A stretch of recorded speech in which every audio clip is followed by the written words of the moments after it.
सम्माननीय मंच एवं मंच के सम्मुख बैठे हुए आत्मीय गणमान्य नागरिकगण, प्राध्यापकगण एवं प्रिय विद्यार्थियों, सबसे पहले आप सभी को उस बात के लिए बधाई।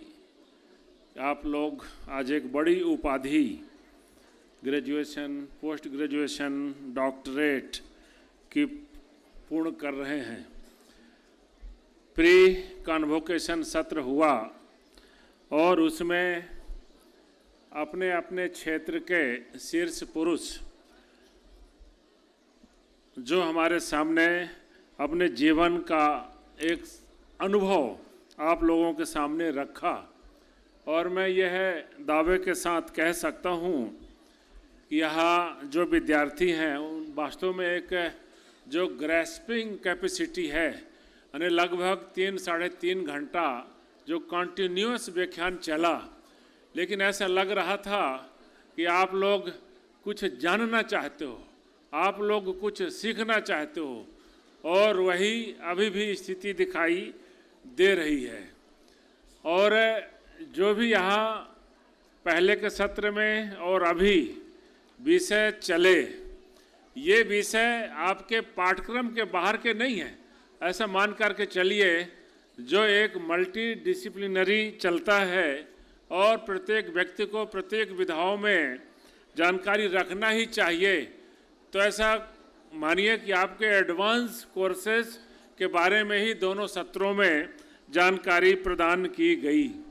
क्योंकि आप यहाँ सब बड़ी संख्या में सब यूथ ही हैं, युवा ही हैं, और युवा के बारे में एक श्लोक आता है, युवा स्यात् साधु, युवा ध्यायकः आशिष्ठो दृढ़िष्ठो बलिष्ठो तस्यम सर्व पृथ्वी सर्वे वितस्य। यानी एक आइडियल यूथ, अच्छे युवा, जिन गुणों के आधार पर वह किसी भी काम में सफलता प्राप्त करता है, ऐसे 5 कैरेक्टर्स, 5 लक्षणों की बात आती है। कैसा हो तो युवा गुड मैनर्ड होना ही चाहिए, स्टूडियस होना ही चाहिए, आशावान ऑप्टिमिस्टिक होना ही चाहिए, और दृढ़ निश्चयी डिटरमाइंड और स्ट्रांग हष्ट पुष्ट मजबूत होना ही चाहिए। मैं यह श्लोक इसलिए कह रहा हूँ कि ये आप लोगों पर, युवाओं के लिए तो लागू होता ही है, लेकिन हमारे जो भी अपने अपने क्षेत्र के सक्सेसफुल व्यक्ति, यानी जो शख्सियत हमारे सामने बैठी थी, ये इन्हीं 5 गुणों के आधार पर आपके सामने यहाँ तक पहुँची हैं। जैसे डॉक्टर गीतांजलि श्री लिटरेचर पर उन्होंने काफ़ी कुछ ऊंचाइयों को प्राप्त किया, और सबसे महत्वपूर्ण बात यह है कि मातृभाषा में उन्होंने लेखन प्रारंभ किया।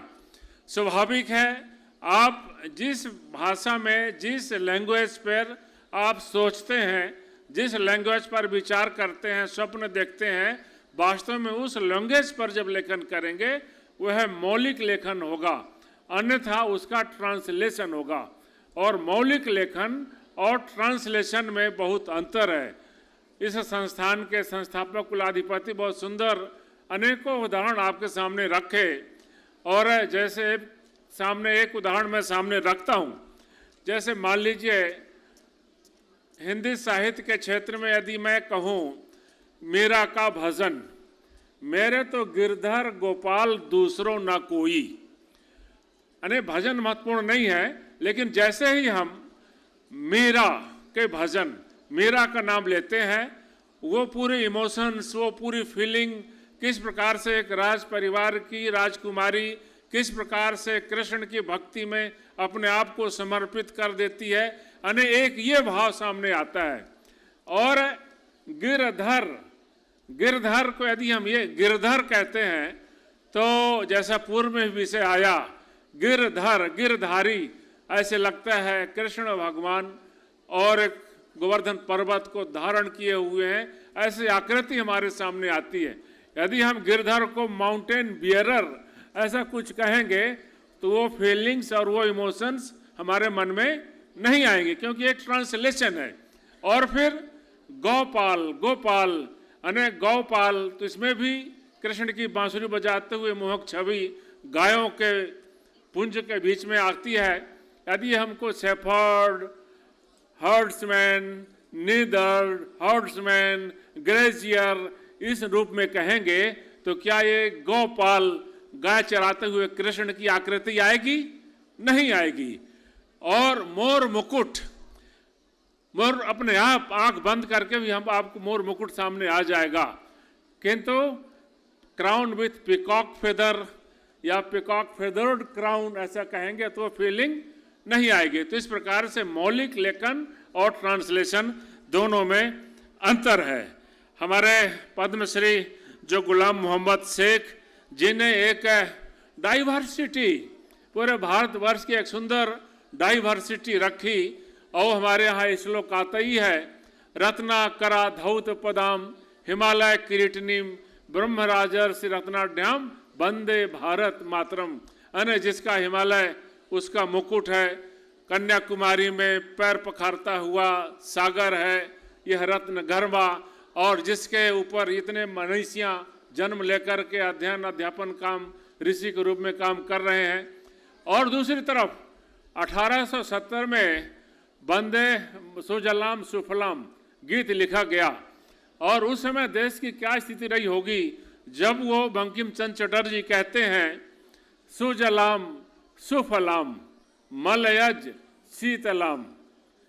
सुजलाम, जब हमको हाइड्रोस्फीयर यानी हम पूरी दुनिया को एक बायोस्फीयर में बांट देते हैं, और उसको बायोस्फीयर, हाइड्रोस्फीयर, लिथोस्फीयर, जल थल नभ, इसके अंदर सब कुछ आ जाता है।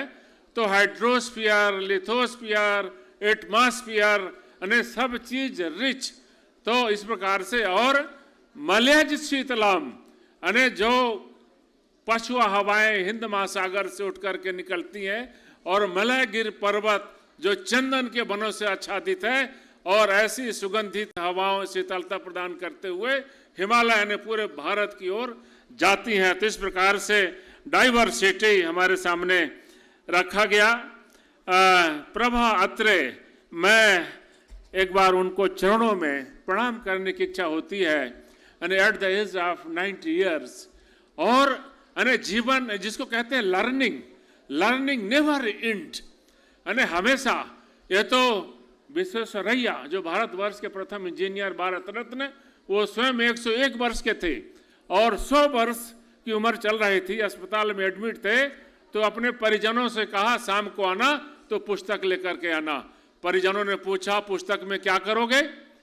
स्वाभाविक प्रश्न आ सकता है, प्रथम इंजीनियर, जीवन में सब कुछ मिल गया है, सब कुछ प्राप्त कर चुके हैं, फिर भी पुस्तक मंगा रहे हैं, पता नहीं क्या करेंगे। पूछा गया पुस्तकों का क्या करना होगा? ने कहा समय का सदुपयोग करेंगे, ज्ञान की वृद्धि करेंगे, अध्ययन करेंगे। उम्र 100 वर्ष, अभी 1 दशक और आपको पूर्ण करना है। मैं प्रणाम करता हूं। और जहां संगीत की बात है तो साहित्य पंडित ओंकारनाथ ठाकुर का नाम ग्वारियल घराने से ही है, दिगंबर पुलस्कर के शिष्य। और एक बार इटली जाते हैं, मुसोलिनी उस कार्यक्रम में उपस्थित रहते हैं, और जब वो भारतीय संगीत के बारे में बताते हैं कि भारतीय संगीत और पाश्चात्य संगीत दोनों में बेसिक डिफरेंस ये है कि भारतीय संगीत में कमर के ऊपर हलचल होती है और पाश्चात्य संगीत में कमर से नीचे हलचल होती है। और हमारे यहाँ संगीत यानी मंगल संगीत, शोक का संगीत, सुबह का संगीत, रात्रि का संगीत, संध्या काल का संगीत, हर्षक संगीत और ऋतुओं का संगीत। जब वहाँ मुसोलिनी को पता चला कि संगीत भी कोई अलग अलग होते हैं, सुबह जगाने का संगीत, रात्रि में सोने का संगीत, बोले नहीं, भारतवर्ष में तो ऐसा ही चलता है। तो ऐसी संपन्न संपदा।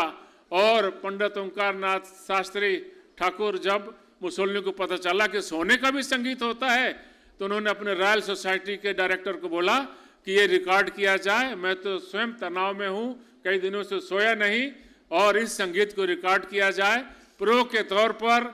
और कहा सोने का संगीत प्रारंभ हो। ओंकारनाथ ठाकुर ने कहा वैसे तो ये संगीत भारतीय जनमानस के लिए है, लेकिन मैं प्रयास करता हूँ।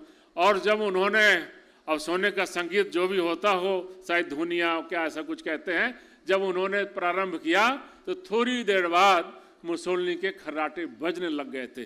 तो इस प्रकार से इस संगीत की दुनिया। और अंजू जॉर्ज यानी वास्तव में जबकि बताया गया कि एक किडनी है, और जब आप के बारे में बताया जा रहा था तो मुझे सुधा चंद्रन ध्यान में आया, who lost their one legs, disappoint but not defeat. और निराशा आई और उन्होंने अपना डेडिकेशन के आधार पर नृत्य का क्रम जारी रखा, और एक पैर में भी भारत की जानी मानी नृत्यांगना है।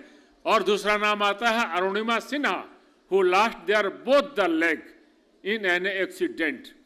और इसके बाद भी उसका जो डेडिकेशन है, दृढ़ निश्चय है कि मैं एवरेस्ट के चोटी पर पहुंचना है, डिसअपॉइंट बट नॉट डिफीट। और अल्टीमेटली वह एवरेस्ट की चोटी पर चढ़ जाती है। तो यानी कुल मिलाकर के ये सब चीजें जो हमारे सामने आई, हमको एक मोटिवेट करने की दृष्टि से, यानी महापुरुषों को जब हम आइकॉन मानते हैं तो कुछ न कुछ हम प्राप्त ही करते हैं। और तो और विशाल भारद्वाज जीवन में कितने बार निराशा, हताशा, लेकिन उन्होंने हिम्मत नहीं हारा, और हिम्मत नहीं हारा इसलिए सफलता के मुकाम पर पहुंचे। और यदि हम हिम्मत की बात करें तो एपीजे अब्दुल कलाम स्वयं भी पायलट के इंटरव्यू में डिस्क्वालीफाई हो गए थे। एयरफोर्स में पायलट की 8 पोस्ट थी, एपीजे अब्दुल कलाम उसमें अपीयर हुए और उनका 9वां नंबर आया। 8 के अंदर वो नहीं आ पाए, अल्टीमेटली वो पायलट नहीं बन पाए, डिसअपॉइंट हुए, डिफीट नहीं हुए। बोले जीवन का ये आखिरी मौका नहीं है, मेरे लिए और भी क्षेत्र हैं। और वह मिसाइल इंजीनियर की दुनिया में आ गए। पायलट तो नहीं बन सके, लेकिन देश के राष्ट्रपति बन चुके और भारत के जाने माने साइंटिस्ट बने। और वो जो महत्वपूर्ण बात कहते हैं, ऐसा लगता है हमारे लिए बहुत ही अनुकरणीय होती है। और खासकर जो भारत का इस समय अमृत महोत्सव भी चल रहा है, और एक जो स्व का भाव, स्वाभिमान का भाव, एक प्राउड फील, जैसा प्रथम कुलाधिपति जी ने भी बहुत विस्तार से विषय रखा कि एक जो प्राउड फील आना चाहिए अपने मातृभूमि के प्रति, अपने पूर्वजों के प्रति, अपने ऋषियों मुनियों के प्रति, वो प्राउड फील भारतवर्ष में कहीं ना कहीं इस बात का अभाव काफी समय तक दिखा। अब ऐसा लगता है हमारे यूथ का एक स्वाभिमान जागृत हो रहा है। और एपीजे अब्दुल कलाम ने एक पुस्तक लिखी है, 2010 में प्रकाशित हुई थी, बहुत फेमस हुई थी। कोई बताएगा? कोई बताएगा? हाँ, इंडिया 2010 में, India 2020, India 2020 vision of a new millennium, vision of new millennium India 2020। अनेक प्रकार से यूथ को मोटिवेट करने के लिए कि 2010 की बात है, एक दशक का पाठ्यक्रम उप पुस्तक के माध्यम से दिया कि हमको इस क्षेत्र में ऐसा, इस क्षेत्र में ऐसा, इस क्षेत्र में ऐसा, और जब ऐसा करेंगे तो क्रमशः 2020 तक वास्तव में इस भारत को एक विकसित विकासशील के श्रेणी में आगे ले जाएंगे। और इसके लिए उन्होंने क्या कहा कि हमारे युवाओं के मन में एक स्वाभिमान का भाव आना चाहिए, जिसका अभाव हमारे बड़े बड़े इंटेलेक्चुअल्स, बुद्धिजीवी, इवन बड़े प्राध्यापक लोगों में भी दिखाई देता है। और उन्होंने उसमें दो संस्मरण भी दिए, वो विस्तार में नहीं जाऊंगा। एक संस्मरण उन्होंने दिया कि एक बार डिनर में चर्चा चली रॉकेट के बारे में, और जैसे मैंने रॉकेट का नाम लिया ही था, वैसे एक मेरे पड़ोस में खड़े हुए सज्जन, अब देख लीजिए, राष्ट्रपति के बगल में खड़ा होने वाला व्यक्ति कोई साधारण व्यक्ति नहीं होगा। और जैसे रॉकेट और वेपन्स, बारूद की बात आई, बोले वहां से 1000 वर्ष पहले चाइना से वो तकनीक आई थी। तुरंत चाइना आ गया, बगैर पूछे, बगैर सलाह मांगे चाइना आ गया। फिर उन्होंने कहा नहीं, मैं आपको इसका उत्तर दूंगा। और उन्होंने बाद में एक पुस्तक मंगाई किसी अन्य कार्यक्रम में, और पुस्तक का राइटर थे सर बर्नार्ड लॉवेल। वो जो है ब्रिटिश नागरिक थे, सर बर्नार्ड लॉवेल, और उन्होंने एक पुस्तक लिखी international space exploration, economics of international space exploration, और जिसमें उन्होंने क्या वर्णन किया है कि एपीजे अब्दुल कलाम जब लंदन गए, और लंदन के पास एक स्थान है बुलिच, और बुलूच के पास एक स्थान है रोटुंडा म्यूजियम, और रोटुंडा म्यूजियम में ब्रिटिशर्स के जितने उपनिवेश थे उस निवेश से संबंधित एक म्यूजियम है, और उस म्यूजियम में जो भारत का पार्ट था तो उसमें श्रीरंगपट्टनम युद्ध का वर्णन था, जिसमें श्रीरंगपट्टनम के युद्ध में टीपू सुल्तान की सेना के द्वारा रॉकेट, ये रॉकेट जो आग से चलते हैं, रॉकेट दागे जा रहे थे, और ये रॉकेट दुश्मन सेना के बीच में जाकर के फट जाते थे। हाँ। और तो जैसे उन्होंने ये बात कही तो तुरंत एक सज्जन ने कहा नहीं, वो जो भारत में टीपू सुल्तान ने वो तकनीक फ्रेंच से मंगाई थी। तो उन्होंने कहा आप देखिए, जैसे भी से आया रॉकेट का, तो एक जगह चाइना आ गया, एक जगह फ्रांस आ गया, और सर बर्नार्ड लॉवेल लिख रहे हैं कि दुनिया में पहली बार रॉकेट का उपयोग भारतवर्ष में श्रीरंगपट्टनम में हुआ। तो इस प्रकार से, और उसी को रिवाइज करके वहाँ के साइंटिस्ट फिर बोलांग हार्बर में और इस प्रकार का उपयोग किया गया। तो इस प्रकार से एक स्व का भाव जागृत होना चाहिए। ये विषय है दीक्षांत समारोह का, और समय की सीमा है, मेरी ट्रेन भी है, तो भी 5 मिनट अभी लूँगा आप लोगों का। दीक्षांत स्वाभाविक है, तैत्तरीय उपनिषद में ये बात आता है, दीक्षांत के बाद गुरुकुल आश्रम में जब लोग जाते थे तो स्वाभाविक है एक विषय आता था कि अब पढ़ाई लिखाई पूरी हो गई, और इस पढ़ाई लिखाई का उपयोग समाज कल्याण के लिए लगाना है, तो कैसा करना। तो स्वाभाविक है एक विषय आता ही है, सत्यम वद धर्मम चर, जो हमारे यहाँ का मोटो भी है ITM यूनिवर्सिटी का, और पितृदेवो भवो मातृदेवो भवो गुरुदेवो भवो, और इस प्रकार से आचरण करते हुए और विवेक का उपयोग करते रहे, विवेक में सकारात्मकता आती रहे, और जैसा लगता है कि कहीं मन में शंका है, भ्रम है, what to do and what not to do, तो ऐसी स्थिति में यद्दाचरित श्रेष्ठ तस्त देवे तरो जना है, सा यत् प्रमाणम कुरते लोकस्त तदानुवर्तते। यानी जब ऐसी स्थिति आ जाए तो अपने सामने एक लक्ष्य रख लीजिए कि बड़े लोग, श्रेष्ठ लोग, जिनको हम आपका आइकॉन मानते हैं, उनका आचरण कैसा था, उसी को आधार मान करके आप भी आचरण करिए, तो निश्चित रूप से दिशा और दृष्टि सब सही रहेगी। अब इसके बाद जो आप लोग जा रहे हैं, आपके ऊपर एक बड़ी जवाबदारी आ गई है, क्योंकि अभी आप प्रोटेक्टेड वातावरण में थे, कवर्ड थे, आपके पीछे आपके टीचर थे, गार्जियन थे, डीन थे, डायरेक्टर थे, वाइस चांसलर थे, वगैरह वगैरह, यहाँ तक कि हम लैब में, हमारा लैब अटेंडेंट भी था, कहीं कोई चूक त्रुटि ऐसा हो जाती थी तो हमारे ऊपर एक कवर होता था जो हमको बताता था, आप उन्हें सीनियर होते थे, लेकिन अब वो जो प्रोटेक्शन, कवर का प्रोटेक्शन था, वो अब हमारे ऊपर से एक प्रकार से पूर्ण हो रहा है, समाप्त हो रहा है। अब हमको अपनी ही दिशा और दृष्टि तय करनी होगी। जब यहाँ से जाए तो एक जो पैटर्न चल गया है कि हमको यहाँ से जाने के बाद विदेश चले जाना है, कॉर्पोरेट सेक्टर में जाना है, मल्टीनेशनल में जाना है, नौकरी करना है।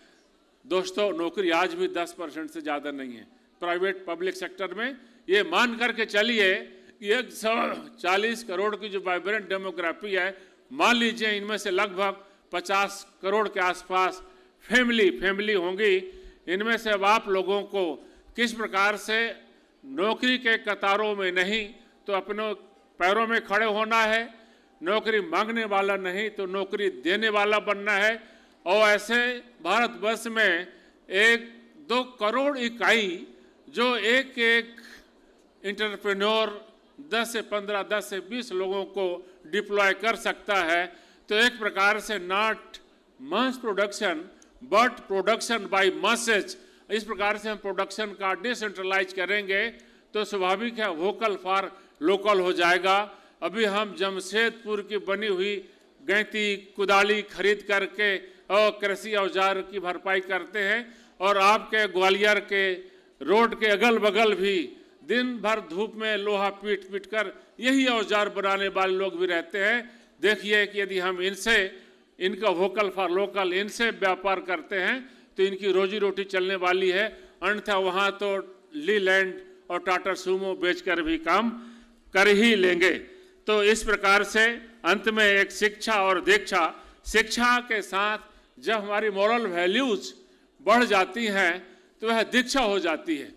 और जैसा कि एक छोटे से प्रसंग में आता है कि एक गुरुजी के आश्रम में शिक्षा पूर्ण करने के बाद ये हुआ कि चारों शिष्य कल घर को जाएंगे, तो ये हुआ कि हम कल एक छोटी सी दीक्षांत कार्यक्रम रखेंगे। उन गुरुजी ने कहा कि कल हम एक हवन करेंगे। हवन के लिए चारों शिष्यों को बोला, एक शिष्य जाओ जलाशय से पानी ले आओ, एक शिष्य को बोला फूल ले आओ, एक शिष्य को बोला कि हवन आदि करने भोजन भी बनाना है, दोनों पत्तल ले आओ, लकड़ी ले आओ। चारों शिष्य जंगल के रास्ते जंगल चले जाते हैं, और समय पर लौटने की बात आई तो चारों शिष्य एक के बाद एक जब लौटे, इस बीच गुरुजी ने क्या किया कि जिस मार्ग से लौटना था उस मार्ग में सूखे हुए कांटे बिखेर देते हैं। अब ऐसे जलाशय जल लेकर के लड़का आया, देखा कि रास्ते में कांटे बिखरे हुए हैं। उसको लगा कि अरे मैं तो जवान हूं, ये कांटा बिखरे हैं तो क्या हुआ, कौन से मेरे पैरों में लग रहे हैं, मैं तो दाएं बाएं कूद फांद करके और आश्रम पर पहुंच सकता हूं। यही उसने किया।